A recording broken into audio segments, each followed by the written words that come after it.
How to fix green messages on iPhone.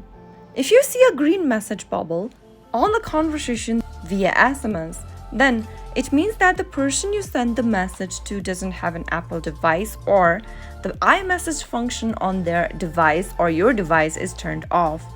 So in order to fix that issue, the first thing to do is to open up settings from your iPhone, and then from the settings app, scroll down and tap on messages. Turn off the button right next to iMessage and wait for a couple of seconds. Now, restart your iPhone by pressing the power switch and sliding the power toggle on the top of the screen. Once you reboot your system, go back to the settings and the message option again, and then from this page, turn on iMessage option. Soon after you do that, you can go back, and this might help you resolve your issue right away. That is how you'll be able to fix your green messages on iPhone. If you found the video to be helpful, go ahead and give us a thumbs up. Don't forget to subscribe to the channel by hitting the subscribe button.